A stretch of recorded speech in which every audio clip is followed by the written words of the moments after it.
வணக்கம். இன்றைக்கி ரொம்ப கவலையாக தான் உங்கள் கூட பேச வந்திருக்கு. நிறைய விஷயங்கள் மனசில் ஏதாவது கவலையாக இருந்தால் எழுதி போட்டுருவேன் இல்லையா, உங்கள்கிட்ட பகிர்ந்து கொள்வேன். அப்படித்தான் இன்றைக்கு ஒரு சம்பவம். எங்கள் வீட்டில் ஒரு 10 நாளைக்கு முதல் எங்களோட வீட்டுக்கு ஒரு புதிய வரவாக வந்தது. ஒரு அணில் குட்டி, எங்கள் துருவா. நாங்கள் பேர் வச்சோம் துருவான்னு. பால் ஊட்டினோம். ரொம்ப சுட்டி பையனவன், அவனே பிடிச்சி குடிப்பான். அப்படியெல்லாம் இருந்தான். துருவா குட்டி எங்கே இருக்கிறா என்று கேட்டானே அப்படியே அந்த இதுக்குள்ளேருந்து எழும்பி வந்து ஒரு தலையை அப்படி நிமித்தி காட்டுவார். ரொம்ப ஃபீல் ஆச்சு. இன்றைக்கு அவன் எங்களை விட்டு போயிட்டான். இருந்தும் ஐந்தறி ஜீவன் தான், உயிர் தானே இல்லையா? அந்த ஜீவன் உண்மையிலேயே இங்கே நாங்கள் நிறைய மிருகங்களோடையோ இல்லை பறவைகளோடோ டச் ஆகிடுவோம் கூடுதலாக. அன்பு நிறைய இருக்குது, ஆனால் அது யாரையும் புரிஞ்சு கொள்றதில்லை.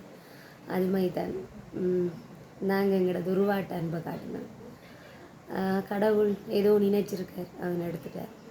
ஆனால் இருந்தும் மனித வாழ்க்கையில் எத்தனையோ உறவுகள் இருக்குது.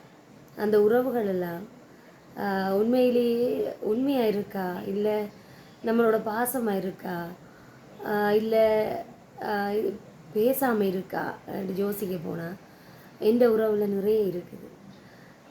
அதனால் என்னவோ தெரியலை, எனக்கு மிருகங்களோட கூடுதலாக பாசம் இருக்குது. என்னோட அது பாசம் வச்சிடும்.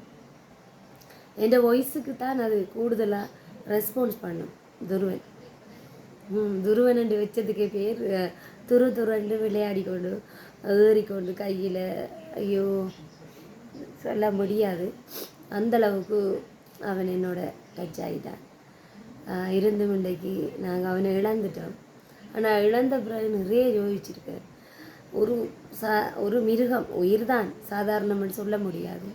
ஆனால் அதே இவ்வளோ பாசமாக நம்மளோட இருக்கும்போது நம்மளோட உறவுகள் ஏன் இது இன்னும் புரிஞ்சு கொள்ளதில்லை? ஏன் இப்படி இருக்குது? நம்ம உறவுண்டு என்ன எடுத்துக்கொள்கிற மாட்டேன். எல்லார் வீட்லேயும் ஒவ்வொரு பிரச்சனைகள், ஒவ்வொரு இது இருக்கலாம். இருந்தும் உறவுகள் பிரிஞ்சிருக்கலாம். ஏதோ ஒரு சின்ன கோபத்துக்காகவும் இருக்கலாம். ஆனால் விட்டுருங்கப்பா, உண்மையிலேயே ரொம்ப ஃபீலாக இருக்கும். எல்லாத்தையும் விட்டுருங்க, சந்தோஷமாக பேசுங்க, சந்தோஷமாக வாழுங்க.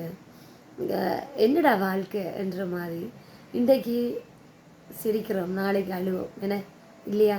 10 நாள் சிரித்தேன் நான், 11ஆம் நாள் அழுவேன் என்று நான் நினச்சி பார்க்கல. அது மாதிரி தான் மனித வாழ்க்கை. ஒற்றுமையாக இருங்க, உறவை கொண்டாடுங்க, உறவோட பேசுங்க. ஏன் அவாய்ட் பண்ணுறீங்க? பணத்துக்காக பாசத்தை விற்காதீங்க. இது மட்டும்தான் நான் உங்கள்கிட்ட கேட்குறது. நான் ரியலாக பேசுகிறேன், உண்மையே பேசுகிறேன், எனக்கு பிடிச்சிருந்து பேசுகிறேன். ஏற்றுக்கொள்கிறவங்க ஏற்றுக்கொள்ளுங்க. ஓகே, நன்றி. நான் உங்கள் சொல்லுவோம்.